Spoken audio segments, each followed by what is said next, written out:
Trump বলছেন যুদ্ধ তার হাতে, নেতানিয়াহু চান যুদ্ধ দীর্ঘ হোক, আর পেন্টাগনে চলছে অদ্ভুত শুদ্ধি অভিযান। তাহলে কি সত্যিকারের নিয়ন্ত্রণ কার হাতে?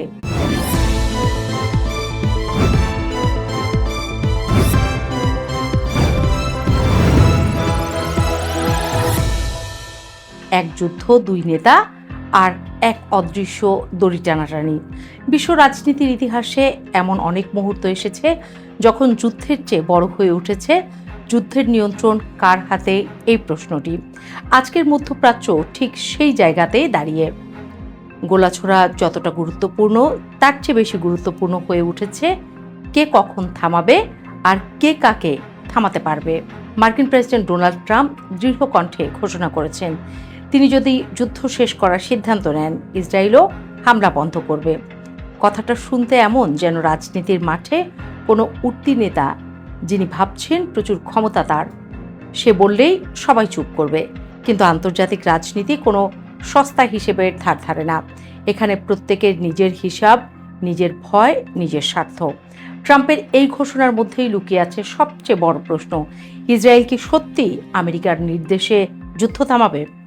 কারণ একই সময়ের বাস্তবতা বলছে ইসরায়েলের প্রধানমন্ত্রী বেনিয়ামিন নেতানিয়াহু যেন যুদ্ধ থামার আগেই যুদ্ধকে আরও দীর্ঘ করার পথ খুঁজছেন। সম্পর্কের ভেতরের বাস্তবতা ভিন্ন।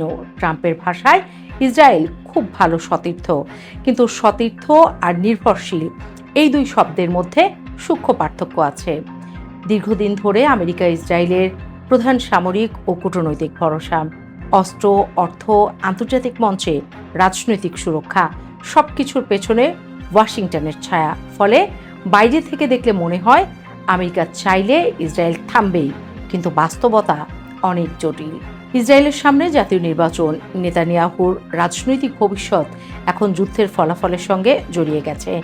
যুদ্ধ যদি অসমাপ্ত থাকে তিনি বলতে পারবেন লড়াই চলছে, তাই হাল ধরার জন্য আমাকেই দরকার।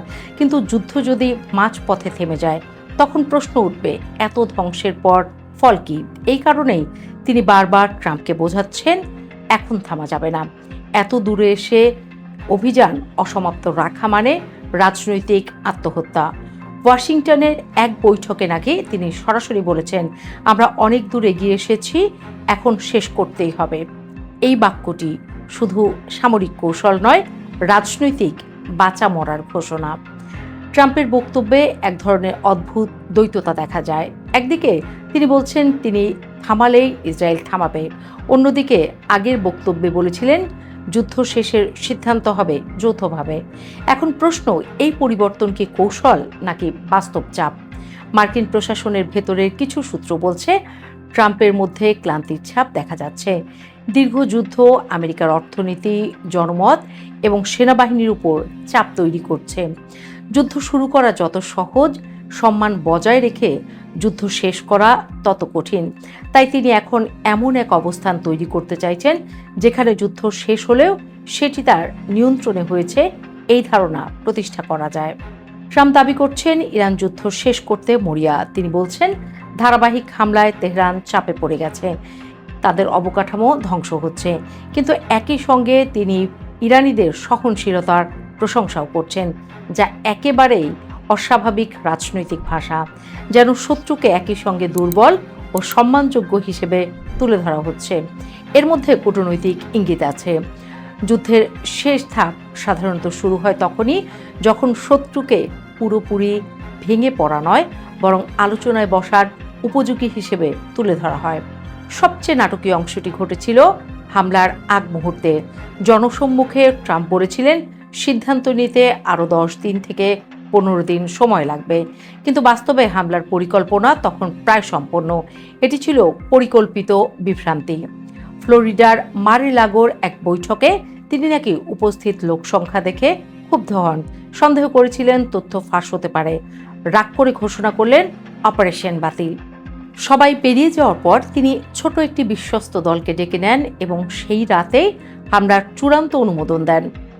যুদ্ধ শুধু অস্ত্র দিয়ে নয়, তথ্য নিয়ন্ত্রণ দিয়েও লড়া হয়। এই ঘটনাটি তার স্পষ্ট উদাহরণ। তবে যুদ্ধ বন্ধ কি আসলেই হচ্ছে? কারণ ভেতরে ঘটছে অন্য ঘটনা। যুদ্ধ যখন তুঙ্গে, তখন সাধারণত সেনাবাহিনীতে স্থিতিশীলতা বজায় রাখা হয়। কিন্তু এবার ঘটছে উল্টো। প্রতিরক্ষা মন্ত্রী পিট হেগসেথ হঠাৎ করেই মার্কিন সেনাবাহিনীর প্রধান রেন্ডি জর্জকে বরখাস্ত করেছেন। শুধু তিনি নন, আরও কয়েকজন শীর্ষ সামরিক কর্মকর্তা দায়িত্ব হারিয়েছেন। যুদ্ধের মাঝখানে এমন পদক্ষেপ প্রায় নজিরবিহীন, কারণ যুদ্ধের সময় নেতৃত্ব পরিবর্তন মানে কমান্ড কাঠামোয় ধাক্কা। এতে দুটি সম্ভাবনা তৈরি হয়। এক, প্রশাসন দীর্ঘ যুদ্ধের জন্য সেনাবাহিনী নতুনভাবে সাজাচ্ছে। দুই, ভেতরে গভীর মতবিরোধ তৈরি হয়েছে। পেন্টাগন কোনো কারণ জানায়নি, আর নীরবতা যত গভীর হয় সন্দেহ তত বাড়ে। মধ্যপ্রাচ্যে ইতিমধ্যে মার্কিন বাহিনীর উপস্থিতি বাড়ছে। অভিজাত বাহিনীর হাজার হাজার সৈন্য পৌঁছাতে শুরু করেছে। আনুষ্ঠানিকভাবে বলা হচ্ছে প্রতিরক্ষা জোরদার করা হচ্ছে, কিন্তু সামরিক বিশ্লেষকরা অন্য সম্ভাবনাও দেখছেন। স্থল অভিযান যদি সেটি সত্যি হয়, তাহলে যুদ্ধ থামার বদলে নতুন পর্যায়ে প্রবেশ করবে। এখানেই ট্রাম্পের বক্তব্য আর সামরিক প্রস্তুতির মধ্যে বিরাট ফাঁক দেখা যায়। একদিকে তিনি যুদ্ধ শেষের কথা বলছেন, অন্যদিকে সেনাবাহিনী যেন দীর্ঘ লড়াইয়ের প্রস্তুতি নিচ্ছে। ইসরায়েলের রাজনীতিতে যুদ্ধ প্রায়ই ক্ষমতার আয়ু বাড়ায়। ইতিহাস বলছে, নিরাপত্তা সংকটের সময় নেতৃত্ব পরিবর্তন কম ঘটে। নেতানিয়াহু জানেন, যুদ্ধ থামলে রাজনৈতিক হিসাব শুরু হবে। ব্যর্থতা, ক্ষয়ক্ষতি, আন্তর্জাতিক চাপ, সব প্রশ্ন একসঙ্গে ফিরে আসবে। তাই তার কৌশল সহজ, যুদ্ধকে এমন জায়গায় নিয়ে যাওয়া যেখানে থামা মানেই অসমাপ্ত বিজয়। আর এই জায়গাতেই ট্রাম্প আটকে গেছেন। তিনি যুদ্ধ থামাতে চাইলে মিত্রকে হতাশ করতে হবে, আর যুদ্ধ চালালে নিজের প্রতিশ্রুতির বিপরীতে যেতে হবে। তাহলে আসলে নিয়ন্ত্রণ কার হাতে? বাইরে থেকে মনে হয় আমেরিকা নিয়ন্ত্রণ করছে ইসরায়েলকে, কিন্তু গভীরে গেলে দেখা যায় সম্পর্কটি পারস্পরিক নির্ভরতার। ট্রাম্প রাজনৈতিক সমর্থন দেন, নেতানিয়াহু যুদ্ধের বাস্তবতা তৈরি করেন। একজন থামাতে চাইলে অন্যজন এগোতে চান, ফলে যুদ্ধ যেন দুই নেতার ব্যক্তিগত রাজনৈতিক সময়সূচির মাঝে আটকে গেছে।